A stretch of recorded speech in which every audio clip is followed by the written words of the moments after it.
আমি বলছি, আমাদের একটি মৌলিক ভুল ধারণা আছে, আমরা নিজেদের মালিক মনে করি। আমরা বলি, এই ঘরটা আমার, এই গাড়িটা আমার, এই শরীরটা আমার। কিন্তু বাস্তবতা হল, আমরা কেউই প্রকৃত মালিক নই। আমরা কেবল তত্ত্বাবধায়ক, আমানতদার। আল্লাহ আমাদের কাছে এগুলো আমানত হিসেবে দিয়েছেন। আমরা মালিক নই, আমরা কেবল দায়িত্বপ্রাপ্ত।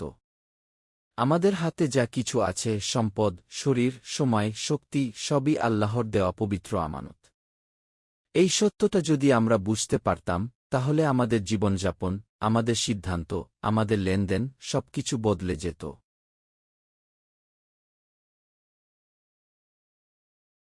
আমি বলছি, আল্লাহ তাআলা কুরআনে স্পষ্ট করে বলেছেন, তোমাদের অন্তরে যা আছে, মনে যা আছে, তা প্রকাশ করো বা গোপন রাখো, সবই আল্লাহ জানেন। এখানে নফস শব্দটি ব্যবহার করা হয়েছে, যার মধ্যে অন্তর ও মন দুটোই অন্তর্ভুক্ত। তুমি যা ভাবছ, যা নিয়ত করছ, যা লুকিয়ে রাখছ, সবকিছুরই হিসাব তোমাকে দিতে হবে। মানুষকে তুমি ফাঁকি দিতে পারো, দুনিয়াকে ধোঁকা দিতে পারো, কিন্তু আল্লাহকে নয়। তিনি অন্তরের খবর জানেন, নিয়তের খবর জানেন। সেদিন তিনি তোমাকে তোমার নিয়ত সম্পর্কে প্রশ্ন করবেন।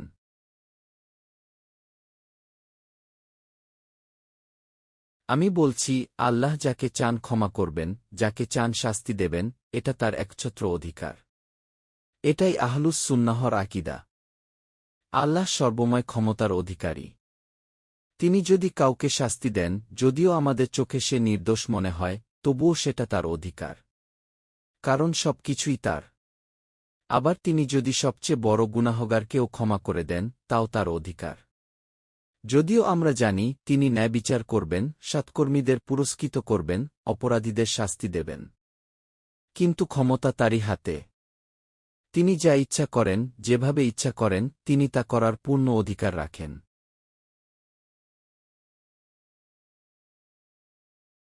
আমি বলছি, সূরা আল বাকারার শেষ 2 আয়াত হল আরশের নিচের ধনভাণ্ডার থেকে দেওয়া 2টি অমূল্য উপহার। এই 2 আয়াত রাসূলুল্লাহ সাল্লাল্লাহু আলাইহি ওয়াসাল্লাম কে মিরাজের রাতে উপহার হিসেবে দেওয়া হয়েছিল। এগুলো শুধু আয়াত নয়, এগুলো দোয়া, এগুলো আকীদা, এগুলো ঈমানের সারসংক্ষেপ। এই আয়াতগুলোতে প্রথমেই বলা হয়েছে, রাসূল ঈমান এনেছেন তার রবের পক্ষ থেকে যা কিছু তার উপর নাজিল করা হয়েছে, এবং মুমিনরাও ঈমান এনেছে।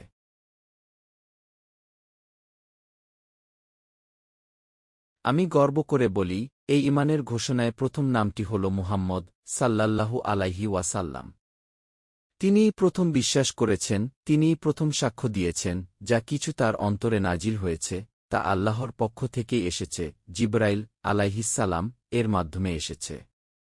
এরপর মুমিনরা ঘোষণা করে, আমরা আল্লাহতে বিশ্বাস করি, তার ফেরেশতাদের বিশ্বাস করি, তার কিতাবসমূহে বিশ্বাস করি, তার সমস্ত রাসূলে বিশ্বাস করি। আমরা কোনো রাসূলের মধ্যে পার্থক্য করি না।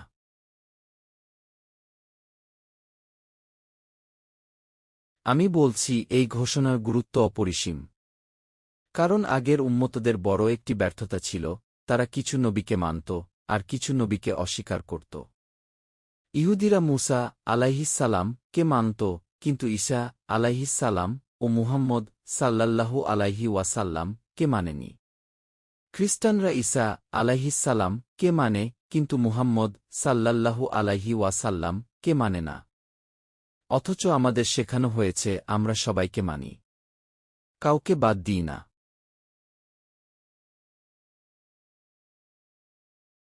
আমি বলছি, এরপর মুমিনরা বলে, শামিয়ানা ওয়া আতানা, হে আল্লাহ, আমরা শুনেছি এবং মেনে নিয়েছি। আমরা আত্মসমর্পণ করেছি। হে আমাদের রব, আমরা আপনার ক্ষমা চাই। কারণ আমরা জানি, আমাদের শেষ ফিরে যাওয়া আপনার দিকেই।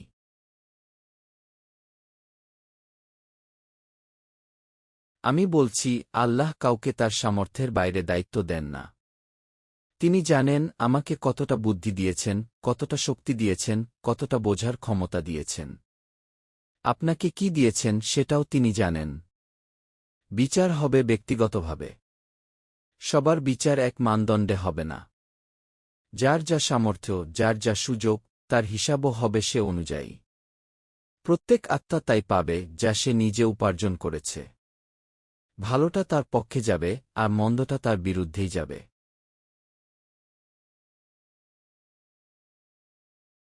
আমি বলছি, এরপর আসে কুরআনের সবচেয়ে দীর্ঘ দোয়া, এক আয়াতের মধ্যে। এই দোয়ায় আমরা বলি, হে আমাদের রব, যদি আমরা ভুলে যাই বা অনিচ্ছাকৃত কোনো ভুল করি, তাহলে আমাদের পাকড়াও করবেন না। আমাদের উপর সেই কঠিন বোঝা চাপিয়ে দেবেন না, যা আগের উম্মতদের উপর চাপানো হয়েছিল। হে আল্লাহ, আমরা দুর্বল। আমাদের সামর্থ্যের বাইরে কোনো দায়িত্ব দেবেন না। আমাদের ক্ষমা করুন, আমাদের প্রতি দয়া করুন। আপনি আমাদের অভিভাবক। তাই অবিশ্বাসীদের বিরুদ্ধে আমাদের সাহায্য করুন।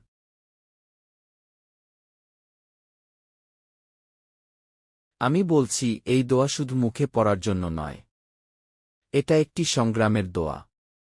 এটা বদরের প্রাক্কালে শেখানো দোয়া। কারণ তখন মুসলমানরা জানত, এখন সামনে যুদ্ধ, সামনে আত্মত্যাগ, সামনে জীবন মৃত্যুর প্রশ্ন। যে যুদ্ধের ময়দানে যায় সে জীবন হাতে নিয়েই যায়। ফিরে এলে সেটা নতুন জীবন।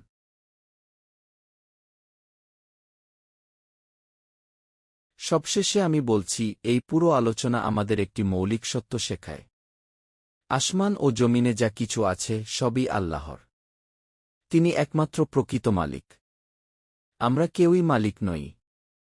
আমরা কেবল আমানতদার। এই সত্য যদি আমাদের অন্তরে বসে যায়, তাহলে আমাদের ঈমান, আমল, অর্থনীতি, সমাজ সবকিছু আলোকিত হয়ে যাবে।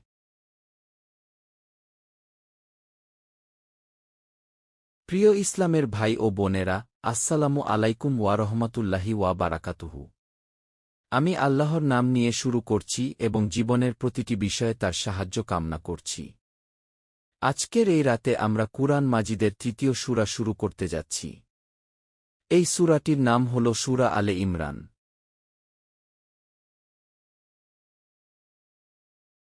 আমি আপনাদের আগের ভূমিকা আলোচনায় বলেছিলাম, কুরআনের অধিকাংশ সূরাই জোড়ায় জোড়ায় বিন্যস্ত। এটা আল্লাহর একটি সুস্পষ্ট নিয়ম। আল্লাহ তাআলা বলেন, তিনি সবকিছুই জোড়ায় জোড়ায় সৃষ্টি করেছেন। আমরা আমাদের চারপাশে যা কিছু দেখি, সৃষ্টির জগতে সর্বত্র এই জোড়ার নিয়ম বিদ্যমান। আশ্চর্যের বিষয় হল, কুরআনকেও আমরা এই একই নীতির আলোকে সাজানো দেখতে পাই। যদিও কুরআন কোনো সৃষ্ট বস্তু নয়, তবুও আল্লাহর এই সুন্নাহ এতটাই দৃঢ় যে কুরআনের সূরাগুলোও জোড়ায় জোড়ায় বিন্যস্ত।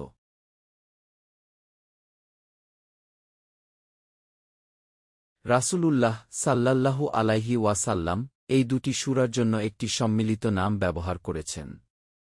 তিনি বলেছেন, আজ-জাহরাওয়াইন, অর্থাৎ দুটি উজ্জ্বলতম সূরা। এই দুটি উজ্জ্বল সূরা হল সূরা আল বাকারা এবং সূরা আলে ইমরান। হাদিসের আলোকে এগুলো কুরআনের সবচেয়ে দীপ্তিমান সূরা।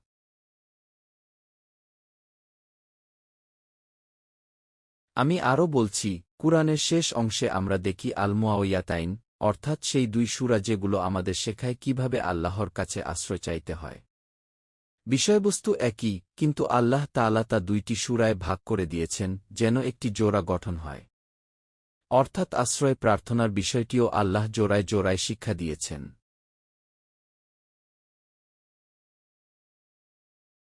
ঠিক একইভাবে যেমন সূরা আল বাকারার শুরুতে কুরআন সম্পর্কে কিছু মৌলিক নীতিমালা আলোচনা করা হয়েছে, কে কুরআন থেকে প্রকৃত উপকার পায়, ঠিক তেমনিভাবে সূরা আলে ইমরানের শুরুতেও কুরআন বোঝার মৌলিক ভিত্তি নিয়ে আলোচনা করা হয়েছে।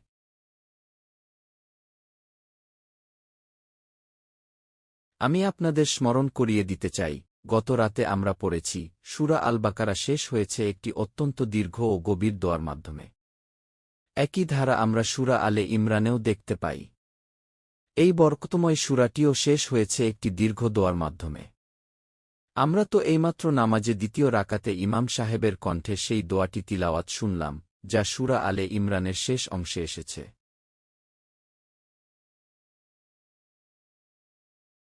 আমি আরও বলছি, এই সূরাটিও সূরা আল বাকারার মতো দুই ভাগে বিভক্ত। তবে এখানে দুই অংশ প্রায় সমান। এই সূরায় মোট ২০০ আয়াত, যা ২০টি রুকুতে বিভক্ত। গড়ে প্রতিটি রুকুতে প্রায় ১০টি করে আয়াত রয়েছে।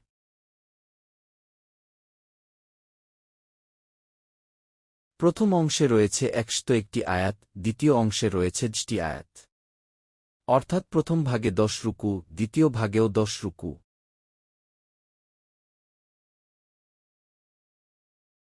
আমি বলছি, সূরা আল বাকারার মতোই সূরা আলে ইমরানের প্রথম অংশ 3টি ভাগে বিভক্ত। সূরা আল বাকারার মাঝখানে যেমন সরাসরি বানী ইসরায়েল তথা ইহুদিদের উদ্দেশ্যে বক্তব্য ছিল, ঠিক তেমনিভাবে সূরা আলে ইমরানের প্রথম অংশের মধ্যবর্তী অংশে আহলে কিতাবদের অন্য একটি গোষ্ঠীর প্রতি সম্বোধন রয়েছে, আর তারা হল খ্রিস্টানরা।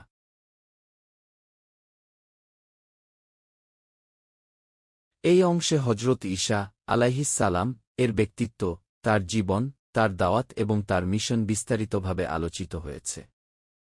এই সূরার সঙ্গে সূরা আল বাকারার আরও অনেক মিল রয়েছে, ইনশাআল্লাহ আমরা সামনে এগোলে সেগুলো একে একে দেখব।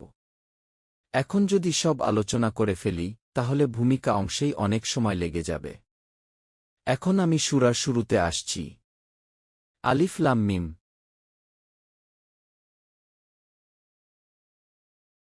এটিও একটি গুরুত্বপূর্ণ মিল। সূরা আল বাকারাও শুরু হয়েছিল আলিফ লাম মিম দিয়ে। এই সূরা আলে ইমরানও একইভাবে শুরু হচ্ছে। আমি আপনাদের আগেও বলেছি, কুরআনের মোট 6টি সূরা এই হুরুফে মুকাত্তাআত দিয়ে শুরু হয়। এর মধ্যে 2টি এখানে কুরআনের শুরুতেই রয়েছে এবং এই 2টি মাদানী সূরা। আর বাকি 4টি সূরা রয়েছে কুরআনের 21তম পারায়, সূরা আনকাবুত, সূরা রুম, সূরা সাজদাহ এবং সূরা লুকমান। সেগুলো মক্কি সূরা।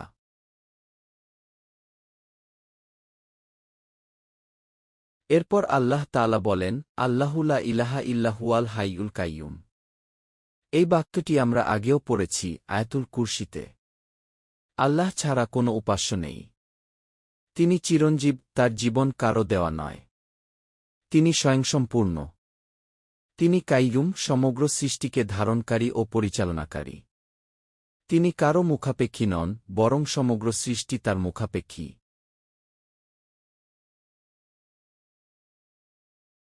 আমি বলছি, এই কিতাব আল্লাহ তাআলা নাজিল করেছেন হে মুহাম্মদ সাল্লাল্লাহু আলাইহি ওয়াসাল্লাম, সত্যসহ এবং উদ্দেশ্যসহ। কুরআন উদ্দেশ্যহীনভাবে নাজিল হয়নি। এটি পূর্ববর্তী কিতাবসমূহকে সত্যায়ন করে।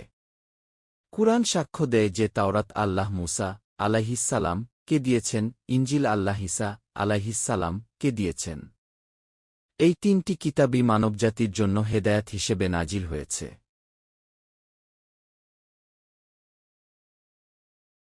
আমি বলছি, আল্লাহ তাআলা নাইল করেছেন ফুরকান, এমন এক মানদণ্ড যার মাধ্যমে সত্য ও মিথ্যা, ভালো ও মন্দ, সঠিক ও ভুলের পার্থক্য করা যায়। যারা আল্লাহর আয়াত অস্বীকার করে, তাদের জন্য রয়েছে যন্ত্রণাদায়ক শাস্তি। আল্লাহ পরাক্রমশালী এবং প্রতিশোধ গ্রহণে সক্ষম।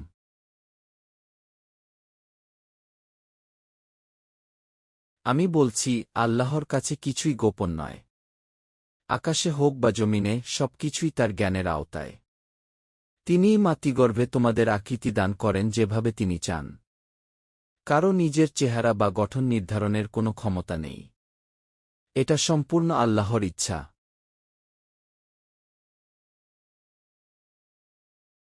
এটাই কুরআনের কেন্দ্রীয় বিষয়, তাওহীদ।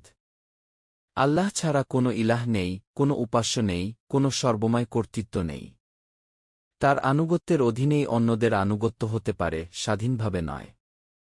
তিনি আল আজিজ, তিনি আল হাকিম, পরাক্রমশালী ও প্রজ্ঞাময়।